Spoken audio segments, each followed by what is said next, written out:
Eu quero convidar agora o professor Fernando Leite para a palestra que vai discutir o currículo de biblioteconomia na Universidade de Brasília. Então, Fernando, com a palavra. Olá, boa tarde novamente a todas e a todos, né? Estou com uma batata quentíssima na mão aqui, né? Eu acho que os colegas e as colegas que me antecederam, desde a mesa técnica, já abriram diversos caminhos ali para que eu possa tratar um pouco sobre o currículo de biblioteconomia, né? Tem várias formas da gente poder falar sobre um currículo, né? Sobre um currículo de ensino superior e sobre um currículo de ensino superior de um curso de graduação em biblioteconomia. Não é novidade para ninguém aqui, né? Quem aqui é formado na UNB? Quentíssima, muito quente. Tá do mesmo jeito. Tá do mesmo jeito. Então, né? Eu vou trazer aqui uma visão, pode passar o primeiro slide? Uma visão estritamente pessoal. A professora Simone aqui não vai me deixar mentir, né? Eu não vou mentir, né? A professora está aqui.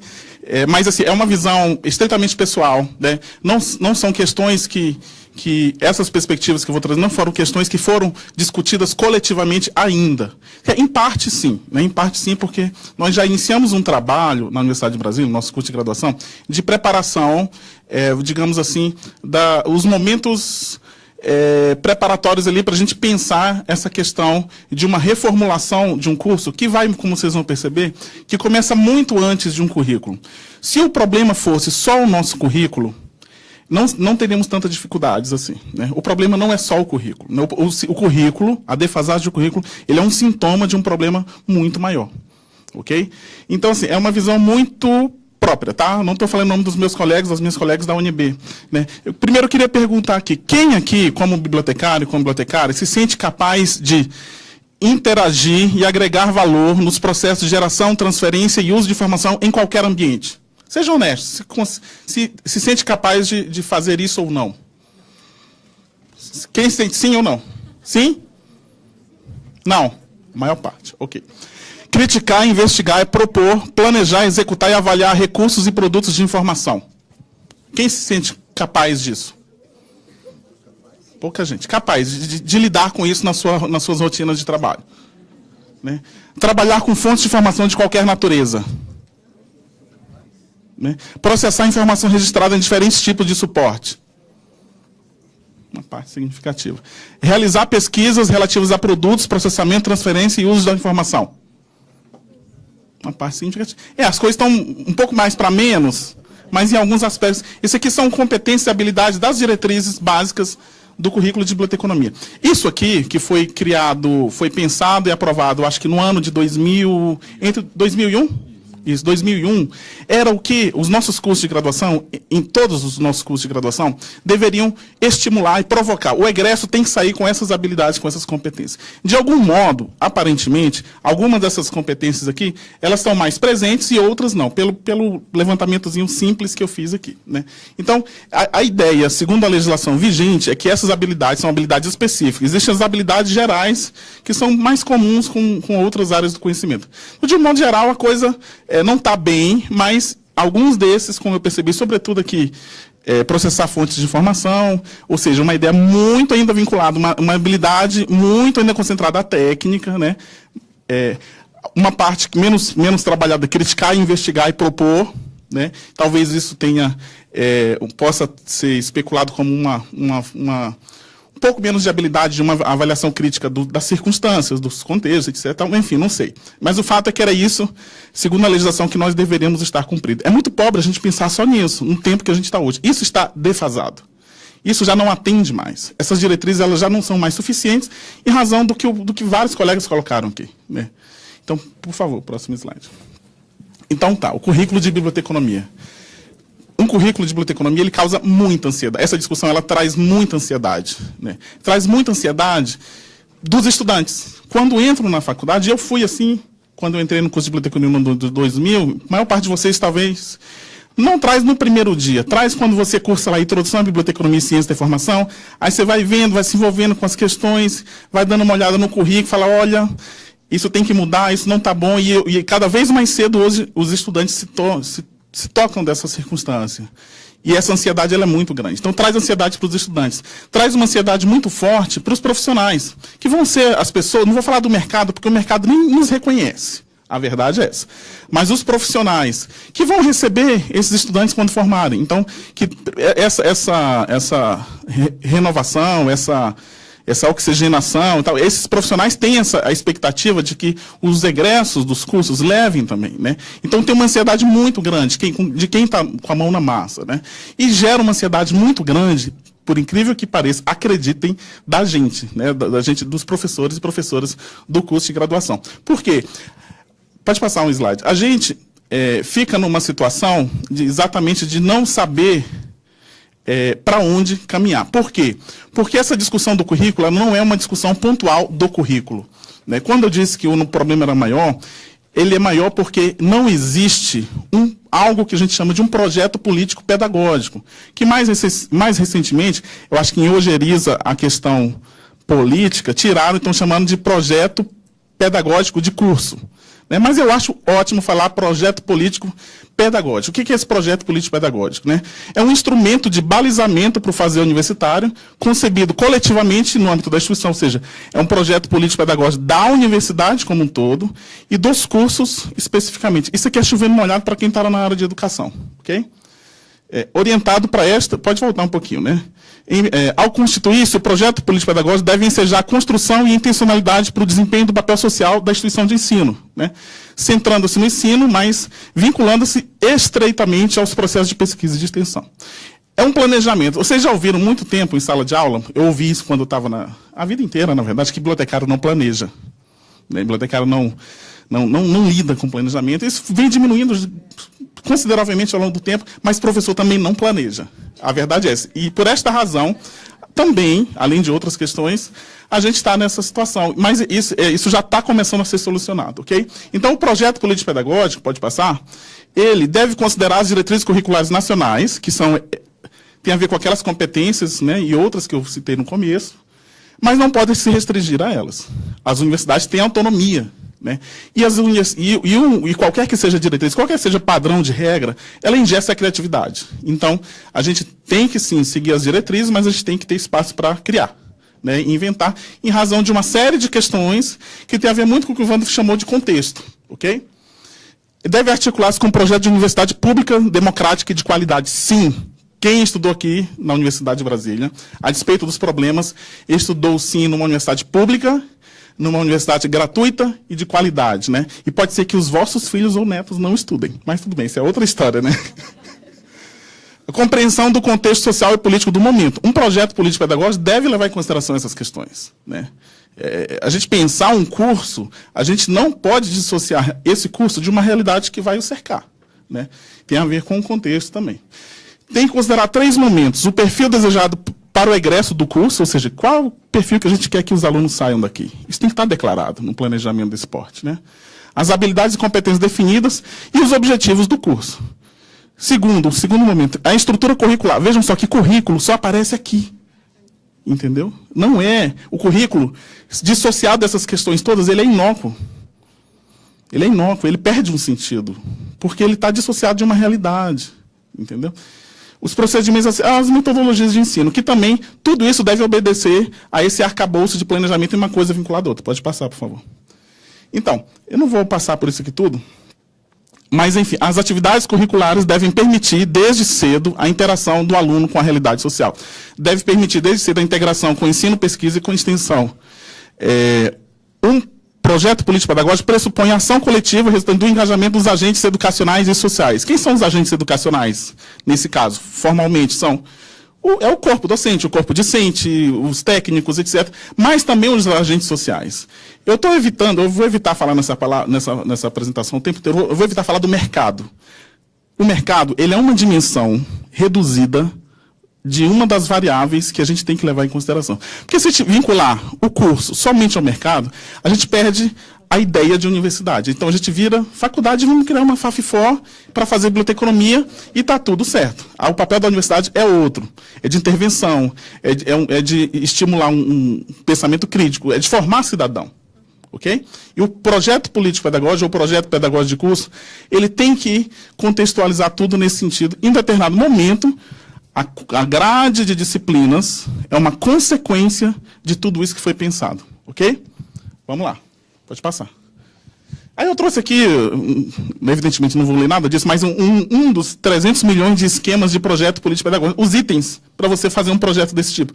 E percebo mais uma vez que os componentes curriculares são apenas um elemento em consequência de uma série de reflexões e definições que vêm antes, né, e que vão depois também. Pode passar, por favor.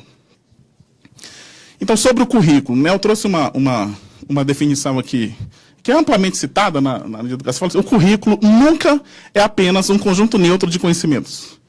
Ele é sempre parte de uma tradição seletiva, resultado da seleção de alguém, da visão de algum grupo acerca do que seja conhecimento legítimo. É produto de tensões, conflitos, concessões culturais, políticas e econômicas que organizam e desorganizam o povo. Então, quando a gente está falando de um currículo de biblioteconomia, a gente tem que ter em mente tudo, e sempre vai existir isso, tá? Tudo o que está por trás, até a gente chegar naquelas definições dos componentes curriculares. Então, o currículo de biblioteconomia que a gente tem hoje, é para o bem, e ele não é só negativo, ele é positivo também, eu vou mostrar isso para vocês, que ele é positivo também, e para os aspectos negativos, ele é fruto de reflexões, de posições que estiveram situadas num tempo e no espaço, ok? E que, naturalmente, precisa ser revisto como todo e qualquer currículo, ok? Vamos lá.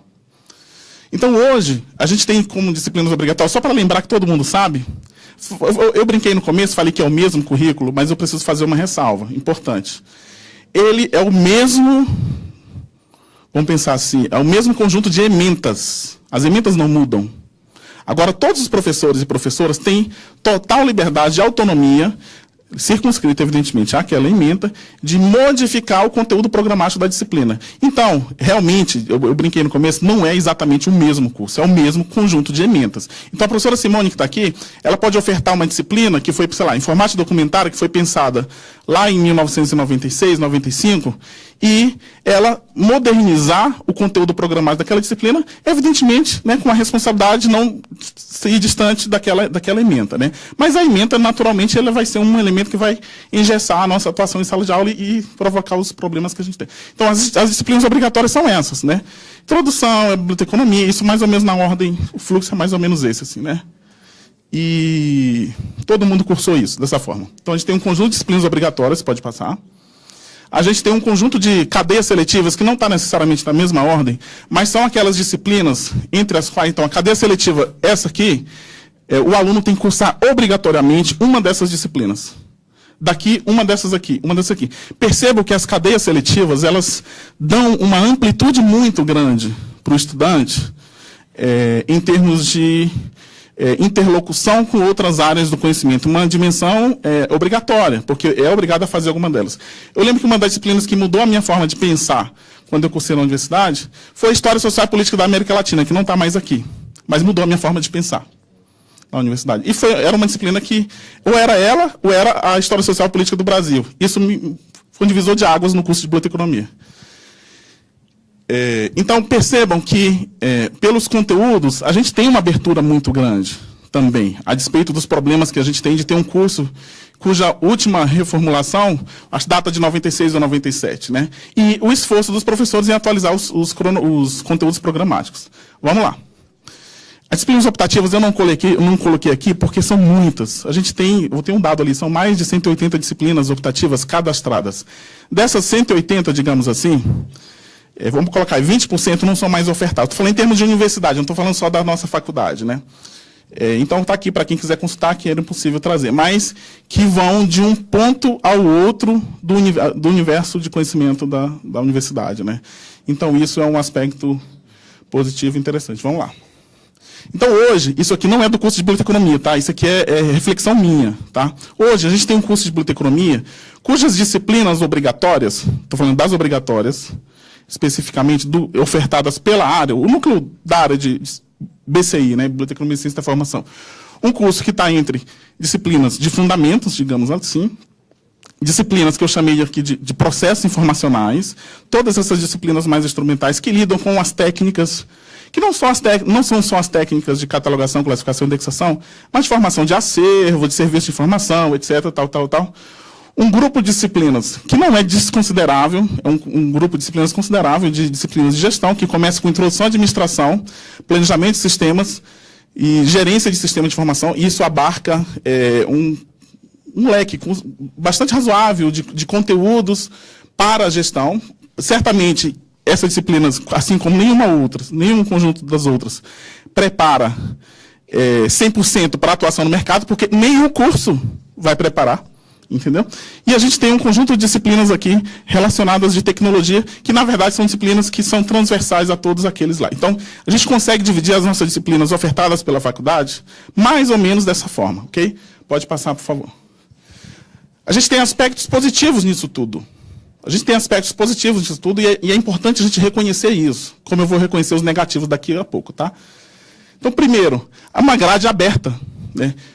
Poucas universidades no Brasil oferecem, isso é um ideal de universidade, oferecem a oportunidade dos seus estudantes, em todos os nossos cursos, de poder passear por outros departamentos, outras unidades acadêmicas, de acordo com o interesse que ele tiver.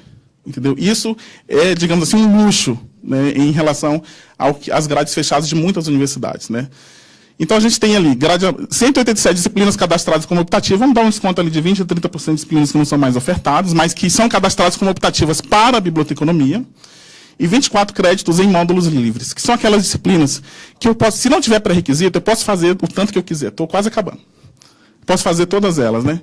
Um aspecto positivo, uma formação ainda generalista. Não sei se vai dar tempo eu comentar isso, mas é muito positivo a gente ter uma formação generalista, porque isso nos tira da possibilidade do mercado, que não nos reconhece, inclusive, né, por detalhe,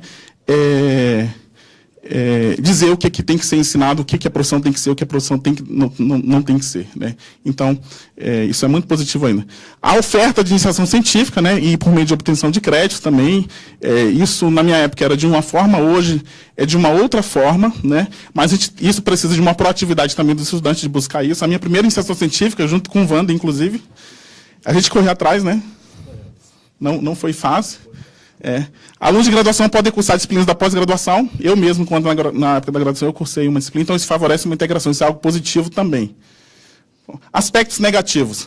A ausência de um projeto político-pedagógico que já está, digamos assim, em sua fase embrionária de gestação, né, conduzido inicialmente até pela professora Rita Caribé, né, fez um grande esforço de, vamos dizer assim, introduzir esse assunto de projeto político-pedagógico, introduzir efetivamente no nosso meio, né. Então, a ausência de um projeto político-pedagógico, eu vou pedir uma pequena tolerância da mesa aí, tá, gente? Em termos de tempo. A ausência de um projeto político-pedagógico significa, para a gente desconhecer lá, qual biblioteconomia a gente está falando. A gente não sabe. Eu penso de uma forma, a professora Simone eventualmente pensa de outra, as Fernandas pensam de outra, e Marcelo vai de outra, Jaime vai de outra. A gente não tem essa reflexão. Por outro lado, a diversidade é positiva, mas a gente tem que, para pensar onde a gente quer chegar, a gente tem que ter um objetivo comum, né?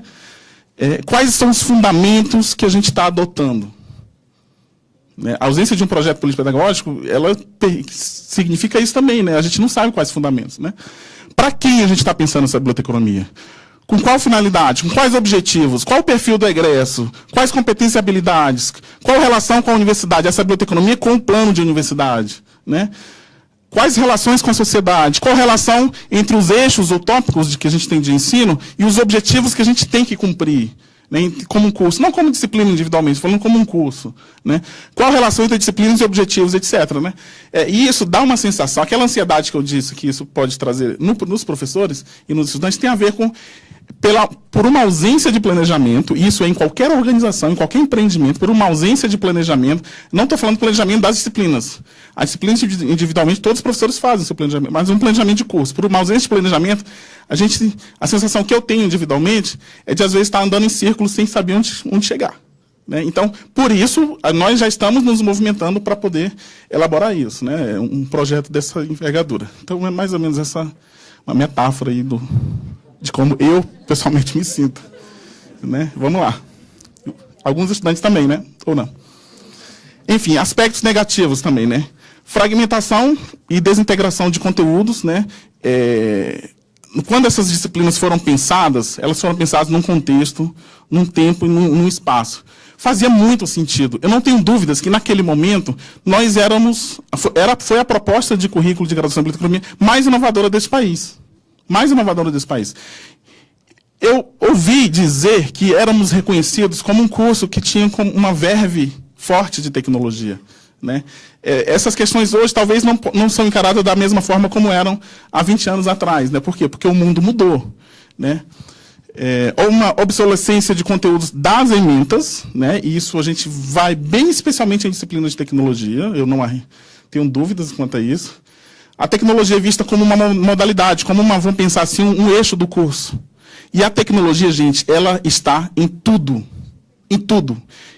Isso não é um processo que a gente tem que questionar mais. Isso não é um processo reversível, é um processo irreversível. E que bom que é irreversível.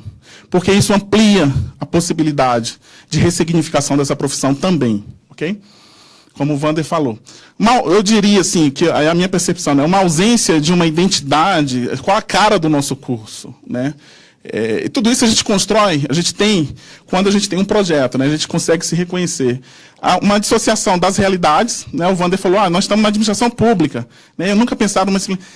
eu concordo, é exatamente isso, mas a gente também tem outras realidades que nos cercam aqui. Como que a gente faz para atender a todas? Né? A gente precisa dialogar para ir nesse sentido. Sei que já acabou, mas eu vou precisar mais 5 minutinhos. Autorizado pela mesa? Ok. Algo muito sério no nosso curso. Ok. Algo muito sério, não só no nosso curso, mas em diversos cursos da universidade, eu diria assim, talvez muito vinculado aos cursos que a gente poderia chamar de ciências sociais aplicadas, e aí a gente se encontra, que é uma ausência de problematização. Uma ausência de problematização no sentido de que determinadas questões acontecem de tal forma para o bem ou para o mal, em razão de uma circunstância que ela está inserida, né? Que tipo de fundamento a gente pode ter para fazer a leitura daquela circunstância, entendeu? Não é só chegar lá e resolver o problema do catálogo que não está recuperando tantos registros de tal, né? Entender as questões e problematizar. E problematizar muito no sentido social. E no sentido social, eu não estou falando só da parcela da comunidade que não tem condições ou tem condições. Eu estou falando de entender a nossa questão como uma questão social. E a questão social, assim como outras questões, ela é muito relevante para o nosso fazer. Entendeu? O serviço social tem lá, trabalha com a questão social, com a questão de saúde, com a questão de gênero, a questão disso, daquilo, parará. Poderíamos passar por todas elas e no meu ponto de vista, eu acho absolutamente imprescindíveis. Mas a gente não pode abrir mão da questão social, que é entender o fenômeno como um fenômeno social, o nosso fazer como um fazer social, e buscar soluções tecnológicas, soluções quais que forem, mas socialmente contextualizadas. Ok? Centrado, a gente tem um curso, e aí me permitam a crítica, eu posso ser crucificado por isso, né? Um curso muito centrado na instituição biblioteca. Pode parecer muito absurdo o que eu estou falando, entendeu? Mas a biblioteca, ela tem que ser mais um dos ambientes em que a gente tem que desenvolver competência para trabalhar, para lidar e para provocar intervenção. Ufa, não vou ser crucificado, ótimo. Né? E aqui algo importante também, uma ausência de fundamentos teóricos e sociais, eu vou colocar da área e para a área. Por que o para a área? Porque como uma ciência social, a gente não está isolado das outras. Quais são os fundamentos das outras áreas que efetivamente a gente está colocando em prática nesse processo dialógico de ensino-aprendizagem? Né? Não é só ofertar a disciplina, colocar como obrigatória, a introdução à sociologia, mas que trazer isso para o contexto. Entendeu? Trazer isso para o contexto da nossa área. Vamos lá. Para finalizar já, né? É muito complicado eu sei que talvez existisse essa expectativa, eu chegar aqui e falar, então, como seria um currículo? Não tem como eu falar como seria um currículo, porque a gente precisa discutir tudo isso que vem antes de um currículo. Entendeu? Tudo isso que vem antes de um currículo. Mas, como eu não sou obrigado, eu vou falar por mim algumas coisas. É muito por mim mesmo, foi um brainstorming de questões, eu preparei isso ontem, eu falei, gente, então para começar a conversar, vamos pensar em coisas aqui que nem tudo, talvez eu nem concorde mais com o que eu coloquei ontem na minha apresentação. Mas vamos lá. Isso para pensar num currículo, um projeto político-pedagógico, vamos lá. Então, uma ideia Pode passar mais um, só mais um. Então, assim, uma ideia, não estou falando de disciplinas, eu estou falando de conhecimentos, digamos assim, amplos, né? A gente tem um contexto que é fundamental para o nosso ver, porque somos uma ciência social. E agora eu estou falando de biblioteconomia e ciência da informação, tá? Depois eu explico por quê. A gente tem uma dimensão tecnológica, gente, que isso não há mais como a gente questionar, ela está completamente permeando a nossa existência. Eu falei a nossa existência como seres humanos, entendeu? E uma área do conhecimento que lida com a informação, se não assumir isso, e por outro lado, se tentar fazer uma quebra de braço, morreu, já era. Isso não é um determinismo tecnológico. Isso é o que o Wander falou. A minha cabeça em relação à tecnologia e a cabeça de um sobrinho, sei lá, um casal não, 2 sobrinhos gêmeos que eu tenho de 4 anos, é totalmente outra. A relação dessa pessoa com o mundo, a forma de mediar a informação, a forma como processa, é totalmente diferente. A gente não pode ter os mesmos sistemas fazendo a mesma coisa como se faziam há 5 anos atrás. Não vou falar 20 anos, 30 anos e 40 anos atrás, não. Há 5 anos atrás. Mas ainda assim as bibliotecas são fundamentais, né? Mas precisam se reinventar. Precisam realmente se reinventar, né? Então, dentro essa dimensão tecnológica, a tecnologia ela não é uma área da biblioteconomia. Então, não tem disciplinas de tecnologia. A tecnologia tem que estar em tudo. Ela tem que estar na concepção das coisas. Entendeu? Isso não é um determinismo tecnológico, eu vou explicar o porquê. Então, a gente tem depois uma dimensão de fundamentos teóricos da e para a biblioteconomia. Pode voltar só um pouquinho? Uma dimensão gerencial que é fundamental se nós não exercermos a nossa função efetivamente como gestores, a gente está perdido. Tudo aquilo não vai acontecer. Então, a gente temos que exercer a função de gestor efetivamente, né? Uma dimensão de pesquisa e desenvolvimento, porque a solução de problemas passa, sim, necessariamente pela pesquisa e pode passar necessariamente pelo desenvolvimento, né? E uma dimensão de processos informacionais, que vão pensar um núcleo duro ali do nosso fazer bibliotecário, que a gente tem que ter em mente, não os instrumentos, mas sim a essência daquelas coisas todas, ok? Vamos lá. E aqui eu não vou ler tudo, eu vou ficar só no comecinho ali. Essa dimensão contextual, ela tem a ver com conhecimentos relacionados e necessários para a leitura e crítica, não leitura crítica, mas para a leitura e uma crítica das realidades e forças que condicionam a produção, circulação e uso da informação e do conhecimento e das tecnologias. Essa é uma questão nossa também, tá? Em diferentes contextos da sociedade. É uma dimensão tecnológica que tem a ver com os conhecimentos, tecnologias e instrumentos relacionados e necessários para o desenho e implantação de recursos, serviços e sistemas de informação socialmente contextualizados. Quando eu falo socialmente contextualizados, porque você precisa ter essa cola com quem... Isso parece uma coisa óbvia. A gente fala, a gente precisa fazer aquilo que o usuário quer. Entendeu? Mas na prática não é tão óbvio assim. Definitivamente não. Sabe por que não é?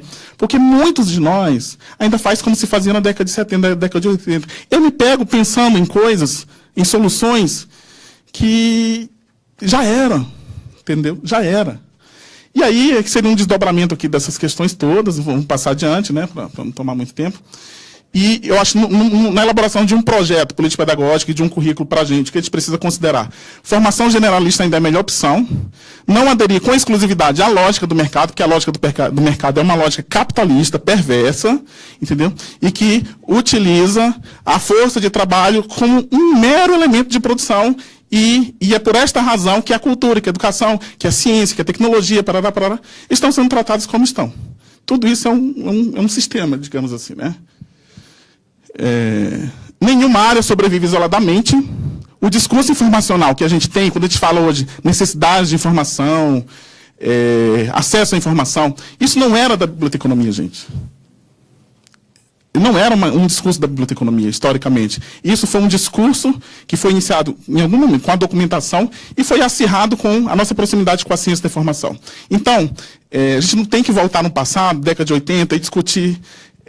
eu acho que ninguém quer ser ciência da informação, mas a gente não pode fechar as portas por uma área que só vai nos fortalecer. Então, sim, eu acho que a gente tem que falar sim numa biblioteconomia e ciência da informação. Isso não tira de nós a legitimidade de sermos bibliotecários e, pelo contrário, isso pode ampliar. É uma área muito próxima da gente e, enfim, a gente tem hoje em dia, eu asseguro para vocês, uma ciência da informação mais influenciada pela biblioteconomia do que uma biblioteconomia mais influenciada pela ciência da informação. Então, não sejamos tímidos, né? A gente tem muita coisa pensada na ciência da informação que nos beneficia, né? Assumir oficialmente essa relação. E, por fim, Vamos lá. A tecnologia não pode ser vista como um ramo, ela é onipresente e imprescindível às práticas informacionais.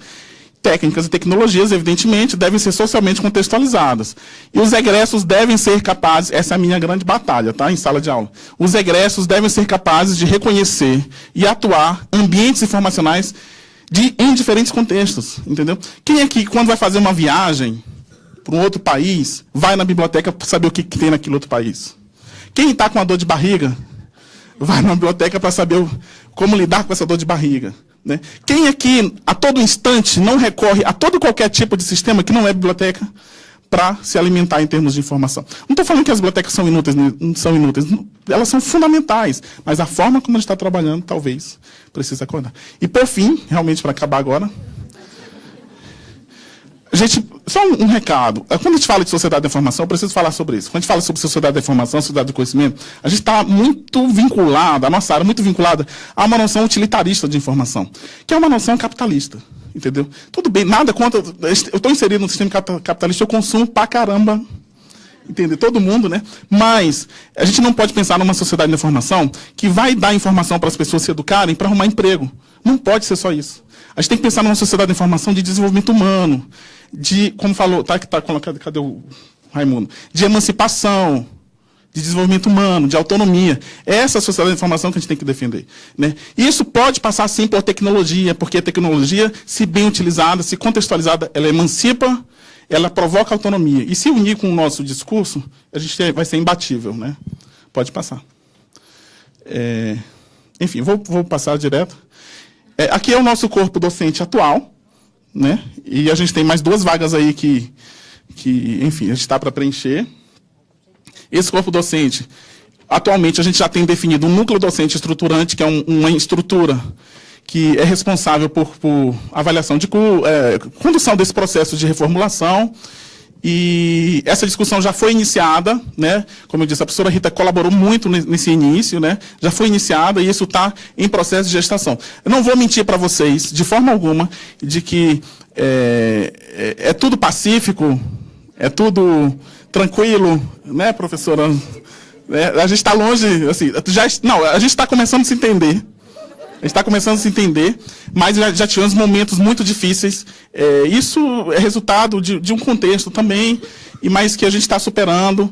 E a gente está contando, sim, com a experiência de pessoas que estão lá já há mais tempo e também com todo o vigor de pessoas que estão chegando. Eu não considero que eu estou chegando agora, já estou fazendo 7 anos que eu estou lá. Já fiz, né, 7 anos que eu estou lá. E tem pessoas que estão chegando agora e que a gente está realmente tentando pensar numa coisa que a gente consiga virar essa página, mas é difícil, mas a gente vai conseguir e a gente conta com a ajuda de vocês, tá? Obrigado e desculpe pelo tempo.